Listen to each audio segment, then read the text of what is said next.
안녕하세요. 자팍다식 채널입니다. 오늘 영상은 정탁 그는 누구인가? 이순신의 인품과 능력을 알아본 선비 그의 목숨을 구하다 라는 제목의 영상입니다. 구독과 좋아요 부탁드리겠습니다. 감사합니다. 약포 정탁은 서해 유성룡, 소재 노수신과 함께 영남 3대가로 불리며 학문과 경륜면에서 최고의 인물로 꼽힙니다. 특히 임진왜란 때 재상으로 큰 활약을 했던 명재상이자 대학자였던 그는 성리학뿐만 아니라 천문, 지리, 상수, 복서, 음양 등 여러 분야에 능통했고 병법도 깊이 연구했습니다. 벼슬에 45년간 있었고 요직을 두루 거쳤습니다. 6조 중 5조 판서를 지냈고 우의정과 좌의정을 거쳐 영중추부사로 벼슬을 마쳤습니다. 정탁은 임진왜란 동안 사심없는 충정으로 특히 뛰어난 인재를 천거하고 모함에 빠진 걸출한 장군들을 구해내 외적을 물리치는 공을 세우게 하여 외란의 위기에서 벗어나게 했습니다. 자신의 위험을 무릅쓰고 죽음 직전에 처했던 충무공 이순신을 구해낸 일은 그 대표적 공로로 꼽힙니다.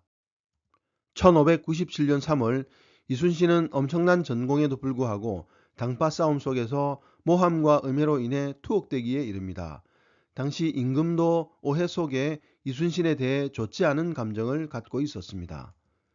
당시 이순신을 모함하는 세력이 기세가 높은 데다 임금의 감정도 악화되어 있는 형국이라 누구도 이순신을 위해 나서는 사람이 없어 그의 목숨은 광풍 앞에 촛불 같았습니다.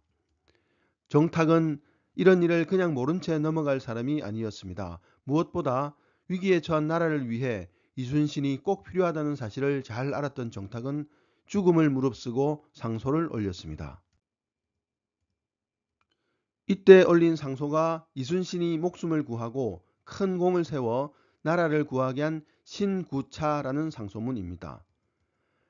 인재란 나라의 보배로운 그릇이라 순신은 참으로 장수의 재질을 가졌고 또한 해전과 육전의 재주를 겸비해 못하는 일이 없는 바 이런 인물은 쉽게 얻지 못하며 변반 백성들이 의지하고 적들이 무수하는 사람입니다.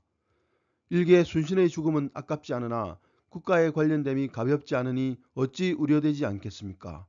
비옵건대 은혜로운 하명으로 문초를 특감해 주어 그로 하여금 공로를 세워 스스로 보람있게 하시면 목숨을 걸고 성상의 은혜를 반드시 갚을 것입니다. 정탁의 충심 어린 상소문 덕분에 다행히 임금은 마음을 돌리게 되고 이순신은 백의 종군하게 되었습니다.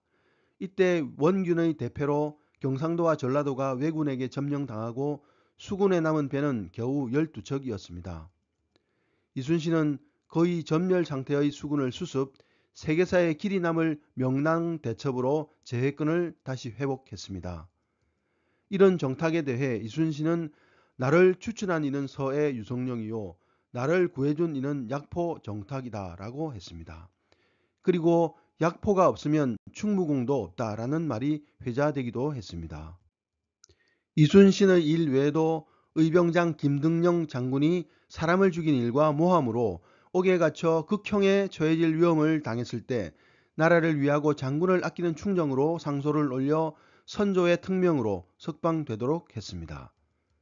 특히 노수신, 이산해, 권율, 정언신 등 국가 최고위직 인사들이 탄핵이나 옥사를 당했을 때도 정탁은 억울함을 호소해 사면이나 감형을 이끌어내었습니다. 당쟁이 극심한 상황에서 모함을 당할 수도 있는 이런 일들을 서슴없이 하는 것은 쉬운 일이 아닙니다. 그의 면모를 엿볼 수 있는 일들입니다. 또한 임진왜란 당시에는 세자를 도와 분조를 이끌면서 뛰어난 통찰력으로 당파와 귀천을 초월해서 전국의 인재를 고루 찾아 천거하여 국방력을 보충하는 데 큰 역할을 했습니다. 곽재우, 김등령, 박명현, 사명대사 홍경신, 변홍달 등이 그 대표적인 인물입니다.